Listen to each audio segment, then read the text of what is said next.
Aujourd'hui, le 5 novembre, aux premières heures du jour, il est devenu clair que les troupes russes avaient lancé une attaque à grande échelle. De nombreuses frappes précises ont été effectuées sur des installations militaires clés en territoire ukrainien. Selon les informations disponibles, diverses armes ont été utilisées dans l'opération, allant des missiles d'aviation aux systèmes hypersoniques dont on parle depuis longtemps.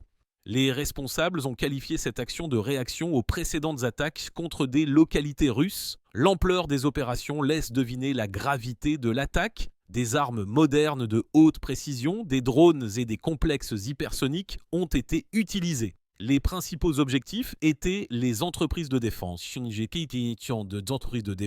les entrepôts de munitions, les installations énergétiques et les aérodromes où, selon les renseignements, du matériel pouvait être stationné après des réparations. À en juger par les informations reçues, le ciel nocturne était littéralement en flammes à cause du déclenchement des systèmes de défense. Les informations indiquent que les frappes ont touché des cibles dans diverses régions, de la capitale aux régions occidentales, où se trouvaient supposément des bases de ravitaillement. Plusieurs explosions puissantes ont été enregistrées dans les zones où se trouvaient les ateliers de réparation de matériel militaire. Simultanément, l'activité était également élevée dans les directions orientales. Les unités russes ont attaqué un point de passage sur la rivière Volchia. Il s'agit d'une artère de transport importante pour les forces ukrainiennes. Actuellement, le déplacement dans cette direction est sérieusement entravé et selon certaines informations, la livraison de munitions est temporairement suspendue. Les premières opinions d'experts ont commencé à arriver à l'aube. De nombreux spécialistes soulignent la planification minutieuse de l'attaque. Les cibles sont choisies de manière à réduire au maximum les capacités de combat de l'ennemi. Selon des estimations approximatives, environ 40 épisodes ont été enregistrés pendant la nuit et ce ne sont que les informations connues pour le moment. Une telle intensité témoigne d'une reconnaissance préalable approfondie. Certains experts estiment que les actions ultérieures pourraient se déplacer vers les régions du sud et du centre de l'Ukraine, ce qui ressemble à la poursuite d'une tactique de pression sur les éléments d'infrastructure essentiels qui assurent le ravitaillement et le déplacement des troupes. Pendant ce temps, la situation reste difficile sur la ligne de contact, en particulier dans les régions de Pokrovsk et de Kupiansk. Dans certaines localités, l'ennemi s'est retrouvé pratiquement isolé des unités principales. Des informations indiquent que de petits groupes ukrainiens ont commencé à sortir de l'encerclement et même à se rendre lorsqu'il est devenu clair qu'il n'y avait pratiquement pas d'issue. Des enregistrements vidéo sont apparus dans lesquels plusieurs combattants racontent comment ils se sont retrouvés sans communication, sans nourriture ni eau, et que le soutien promis n'est jamais arrivé. Ces images se sont rapidement répandues sur les réseaux sociaux. On dit que le commandement craint désormais des cas de reddition massifs, car le moral des combattants est déjà à un niveau critique. Dans le même temps, les unités russes se sont renforcées aux abords de Sukhoy Yar, un petit village stratégiquement important au sud de Mirnorad. D'après les reportages des correspondants, il est clair que les combattants avancent progressivement, occupant des quartiers et se retranchant aux abords de la voie ferrée. Tout est filmé par des drones depuis les airs. Sur les images, on peut voir l'expansion du territoire contrôlé. Le commandant en chef des forces armées ukrainiennes, selon les déclarations officielles, affirme que la situation est sous contrôle, bien que des sources indépendantes rapportent le contraire. Des rumeurs circulent sur Internet concernant un ralentissement des contre-attaques et même une évacuation forcée de plusieurs villes. Il est curieux de constater que dans Mirnorad même, les troupes ukrainiennes, selon les informations disponibles, ont créé deux puissantes zones fortifiées. L'une est située à l'est, l'autre au nord. Là, les immeubles à plusieurs étages ont été transformés en nœuds de défense. Si les forces russes parviennent à percer définitivement ces positions, l'ennemi devra se retirer sur des zones non protégées, ce qui constitue une situation complètement différente. À l'heure actuelle, tout indique que la situation autour de Pokrovsk deviendra cruciale dans les prochains jours. L'évolution future des événements sur ce secteur du front dépendra en grande partie de la capacité de la défense ukrainienne à tenir bon. Au matin, il est devenu clair que les événements de la nuit ne constituaient pas une action isolée, mais plutôt une nouvelle étape de l'ensemble de l'opération. Alors que les médias ukrainiens débattaient de l'objectif exact des frappes, les chaînes militaires publiaient déjà des informations sur les conséquences. Les enregistrements montrent des éclairs, des incendies dans les zones d'entrepôt et le mouvement de matériel qui quitte précipitamment les zones de frappe présumées. Vers le milieu de la journée, des informations ont fait état d'attaques contre des aérodromes dans différentes régions. L'un d'eux est situé près de Jytomyr, l'autre, selon les informations, dans la région de Khmelnytsky. Selon certaines informations, des avions impliqués dans des opérations précédentes pourraient se trouver sur ces bases. Des rumeurs circulaient même sur le web selon lesquelles plusieurs hangars avaient été complètement détruits. Les journalistes et les blogueurs qui suivent le déroulement des hostilités notent une augmentation notable de l'intensité des frappes. Si les attaques étaient auparavant sélectives, on parle désormais de plus en plus souvent d'actions complexes, utilisant des missiles, des drones et des moyens de guerre électroniques. Tout ressemble à un scénario clairement planifié, où chaque élément est à sa place. Il est intéressant de noter que certaines frappes visent non seulement des installations militaires, mais aussi des nœuds logistiques, des lieux de concentration de réserves de carburant et de munitions. Cela a contraint les troupes ukrainiennes à modifier leurs itinéraires de ravitaillement et elles doivent désormais emprunter des voies plus longues et plus risquées. Parallèlement, des combats acharnés se sont déroulés sur le front, particulièrement intenses près de Pokrovsk et dans la région de Sukhoi Yar. Là, selon des témoins oculaires, l'ennemi a tenté de conserver ses positions, mais s'est progressivement retiré, perdant le contrôle de plusieurs quartiers. Tout était contrôlé par des renseignements depuis les airs. Tout mouvement était enregistré et était immédiatement suivi de frappes.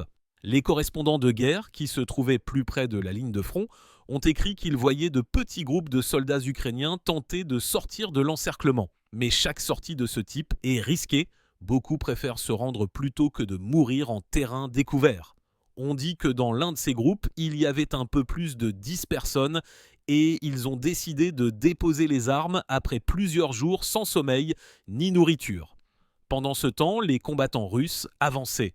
Déjà à la périphérie de Myrnorad, là, selon les dernières informations, ils ont pris le contrôle de 2 microdistricts et se sont dirigés vers la gare. De là, on a une vue sur une partie de la ville, ce qui donne un avantage stratégique. La partie ukrainienne tente de tenir bon, mais les ressources s'épuisent donc progressivement. Le commandant en chef des forces ukrainiennes continue d'affirmer qu'il n'y a pas d'encerclement et que tout est sous contrôle. Mais plus le temps passe, moins les gens croient à ces affirmations. Des messages ont commencé à apparaître sur les pages publiques ukrainiennes concernant des difficultés de rotation et de ravitaillement, ainsi qu'une pénurie d'obus d'artillerie. Je vous rappelle que vous pouvez trouver les dernières nouvelles sur la chaîne Commander. Abonnez-vous pour rester informé des événements. Il y a des informations selon lesquelles la direction ukrainienne a demandé au commandement militaire un rapport sur la situation réelle. On dit que l'analyse a révélé une situation assez alarmante. Si tout se déroule selon le scénario actuel, plusieurs villes clés pourraient être perdues dans les prochaines semaines, de Liman à Goulaïpl. Les journalistes travaillant dans la zone de conflit disent que pendant que les rapports et les conséquences possibles sont discutés dans la capitale, les décisions se prennent à la minute près sur le terrain. Pokrovsk passe progressivement sous le contrôle des forces russes et si un groupe important n'est pas rassemblé pour une contre-attaque, la situation pourrait devenir irréversible. La situation est également difficile dans d'autres secteurs du front. Par exemple, près de Kostiantynivka, des combats actifs sont signalés aux abords de la ville. Cette zone était considérée depuis longtemps comme une zone arrière et maintenant que la ligne de front l'a atteinte, tout a changé. Kostiantynivka devient un nouveau point de tension. La ville est fortifiée, le terrain est familier, ce qui signifie que la lutte pour chaque quartier peut durer longtemps. Apparemment, nous sommes actuellement dans une phase où les deux parties recherchent les points faibles de l'autre. Les troupes russes essaient de faire pression dans plusieurs directions à la fois, afin que l'ennemi ne puisse pas concentrer ses forces en un seul endroit. Pendant ce temps, les unités ukrainiennes sont de plus en plus contraintes de se replier sur des positions préparées à l'avance, laissant derrière elles du matériel et des entrepôts qu'il est tout simplement impossible d'évacuer sous les tirs. Et ce qui est curieux, c'est qu'il y a de plus en plus de rapports sur l'utilisation de nouveaux types d'armes. On dit que pour la première fois depuis longtemps, des bombes russes de forte puissance ont atteint leur cible au plus profond de la région de Kharkiv. Cela a pris l'ennemi par surprise. Il ne s'attendait pas à ce que la portée de la frappe soit aussi longue. Vers le soir, la situation ne s'est stabilisée que partiellement. Des explosions sont encore audibles dans certaines zones, tandis que du matériel change de position dans d'autres.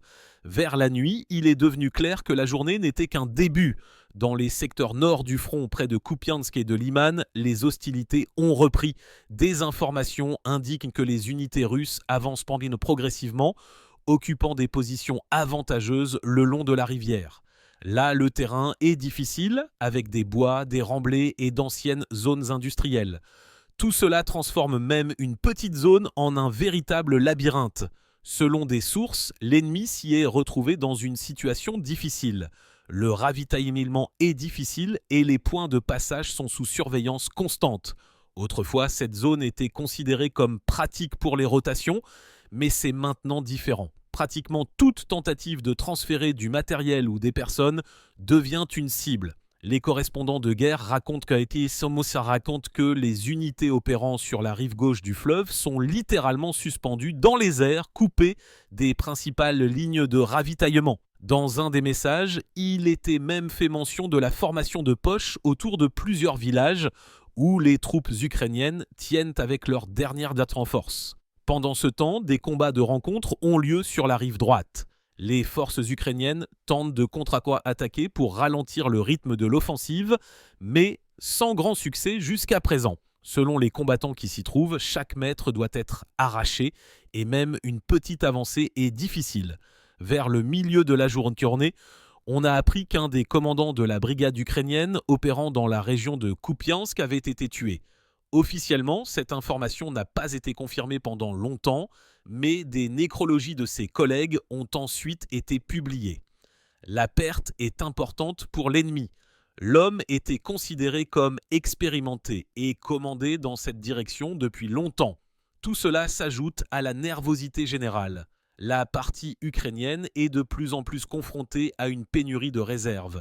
Les combattants sur le terrain racontent que le ravitaillement est irrégulier et que le matériel est usé. Dans de telles conditions, même la défense devient une épreuve. Parallèlement, dans d'autres directions, notamment dans la région de Soumy, de petites mais notables fusillades ont lieu. Là, des drones sont de plus en plus utilisés, qui planent littéralement au-dessus de la ligne de front du matin au soir. Selon des témoins oculaires, le ciel bourdonne constamment. Tantôt des éclaireurs d'école, tantôt des drones rôdeurs. Parfois, l'ennemi répond par des frappes, mais elles sont le plus souvent imprécises. Par exemple, la veille au soir, des avions ukrainiens ont lancé plusieurs missiles qui, semble-t-il, sont partis en direction de champs vides. Les soldats au sol ont ensuite plaisanté en disant qu'il y avait plus de bruit que de résultats. Mais près de Pokrovsk, la situation est toujours tendue. Là, il y a eu pratiquement des affrontements de rue pendant plusieurs jours de suite. La ville est divisée en secteurs. Certains sont sous le contrôle des unités russes, d'autres sous celui des unités ukrainiennes. Entre eux, des fusillades constantes, des drones de courte sortie. Un épisode intéressant s'est produit dans le village de Rodinska, c'est un peu au nord de Pokrovsk. Selon des habitants, les troupes ukrainiennes ont tenté de percer à l'intérieur en se déplaçant le long de la route centrale. À première vue, elles ont même réussi à avancer. Leurs unités ont atteint les quartiers résidentiels et les ressources ukrainiennes se sont empressées d'annoncer un succès. Mais, comme il s'est avéré plus tard, c'était un piège. Les unités russes ont permis à l'ennemi d'entrer dans le centre, puis ont frappé les flancs et ont pratiquement bouclé l'anneau. Ceux qui ont percé se sont retrouvés coupés des autres. En substance, l'opération a été menée avec une précision froide. Personne ne s'attendait à un tel revirement de situation et le combat s'est rapidement terminé. Après cela, les tentatives de contre-attaque ont cessé. Il est évident que le commandement de la partie ukrainienne a décidé de ne pas prendre de risques et de retirer les forces un peu plus loin. Mais un arrière-goût amer est resté, car de telles pertes démoralisent, surtout quand tout se passe littéralement sous les yeux des unités voisines. Les correspondants de guerre écrivent qu'après cet épisode, le front, dans la région de Rodinsk et de Pokrovsk, a commencé à s'affaisser de manière significative. Le terrain y est découvert et il est difficile de le tenir sans zone fortifiée, et des drones fonctionnent constamment depuis les airs, enregistrant chaque mouvement. De plus, des sources ukrainiennes font état du début d'une évacuation partielle des habitants de certaines localités voisines. On dit que les gens demandent eux-mêmes à être évacués. Ils en ont tout simplement marre de vivre sous les bruits constants d'explosions et d'alertes. Pendant ce temps, dans d'autres directions, la situation change également progressivement. Près de Kostiantynivka, les troupes russes continuent de faire pression sur l'ennemi avançant depuis l'est et le sud. En substance, la ville est déjà menacée d'un demi-anneau. Les habitants racontent que les bruits de combat sont désormais audibles en permanence, surtout la nuit, lorsque l'artillerie travaille presque sans interruption. Malgré tout cela, la capitale continue d'insister sur le fait que la contre-offensive n'est pas encore terminée, mais compte tenu des pertes constantes et des informations faisant état d'une pénurie de ressources, ces déclarations sont de moins en moins convaincantes. Dans les commentaires sous les nouvelles, des questions sont de plus en plus posées. Y a-t-il même un plan ? Il semble que le front se déplace progressivement, mais inexorablement. Chaque nouvelle direction devient la suite de la précédente, comme si toute la ligne s'étirait vers le sud pas à pas. Et bien que personne ne parle officiellement de grands changements, certains signes indiquent clairement que l'équilibre des forces est en train de changer. Abonnez-vous à la chaîne Commandeur, les dernières nouvelles et les résumés sur toute la ligne de Lyman aux abords sud du Donbass. Une tension se faisait sentir comme si tout tenait au bord d'une nouvelle étape. Chaque partie fait ses pas, attend, écoute les mouvements de l'ennemi. Les unités russes continuent de se retrancher dans les positions précédemment occupées. Selon les correspondants, les combattants étendent méthodiquement les zones de contrôle pas à pas et occupant des zones industrielles, des banlieues et des carrefours importants. Quelque part, tout est décidé par de courts combats, littéralement quelques heures d'actions intenses, après quoi l'ennemi se retire, laissant derrière lui des bâtiments et du matériel détruit. Les progrès sont particulièrement visibles dans la région de Myrnokhad et de Soukhoyar. Là, à en juger par les images prises par des drones, on peut déjà voir des points fortifiés où sont situés des postes d'observation. Le travail se fait en silence, sans bruit inutile, mais le résultat est visible. La ligne de front se déplace progressivement vers l'ouest. Les correspondants de guerre notent que les unités ukrainiennes se retirent de plus en plus souvent de manière organisée, essayant d'éviter les encerclements. Néanmoins, de telles situations se produisent encore par endroits.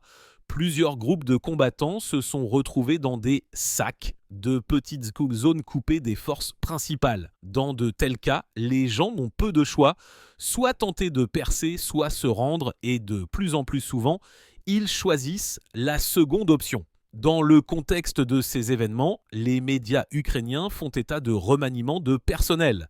Dans la capitale, on discute prétendument de nouvelles décisions concernant la rotation des commandants avant de changer les priorités stratégiques. Apparemment, il est devenu évident que le rythme actuel des combats nécessite une révision de la tactique. Certaines sources écrivent que même la plus haute direction du pays a demandé aux militaires un pronostic jusqu'à la fin de l'année, quelles villes ils pourront tenir et lesquelles ils devront peut-être abandonner. Parallèlement, des coupures d'électricité sont signalées dans les régions occidentales. Après les frappes sur les infrastructures, une partie des sous-stations fonctionne de manière instable, ce qui affecte les transports et l'industrie. Les autorités locales demandent aux gens de faire des réserves d'eau et de carburant, et dans certaines régions, des programmes de coupure sont mis en place. Tout cela ajoute à la nervosité. Pendant ce temps, l'activité aérienne se poursuit dans la région de Kharkiv. On dit qu'un nombre record de bombes aériennes y ont été utilisées ces derniers jours. Les habitants racontent que le ciel nocturne est littéralement illuminé par des éclairs. Selon les données préliminaires, les frappes visent principalement les endroits où l'ennemi stationnait du matériel et des entrepôts. Les correspondants de guerre travaillant dans cette région écrivent que pour la première fois depuis longtemps, des frappes ont été menées à des dizaines de kilomètres de profondeur, là où, selon les estimations, c'était déjà sûr, cela a bien sûr sérieusement affecté l'humeur à l'arrière de l'ennemi. Je vous rappelle que vous pouvez trouver les dernières nouvelles sur la chaîne Commander. Abonnez-vous pour rester informé. Dans d'autres directions, la situation est similaire. Petites avancées, fusillades, duels d'artillerie et hommes d'artillerie, tout se déroule dans le cadre d'une lutte de position. Mais la direction générale est claire, la ligne de front se déplace lentement. Les analystes estiment que si la tendance se maintient, la carte des opérations militaires pourrait changer considérablement d'ici l'hiver. Cependant, personne ne parle encore de percée rapide. Tout le monde comprend que chaque nouvelle position est difficile à prendre. Il y a trop de mines, de drones et de snipers pour avancer rapidement. C'est pourquoi ils avancent prudemment, pas à pas, en essayant de ne pas perdre de personnes.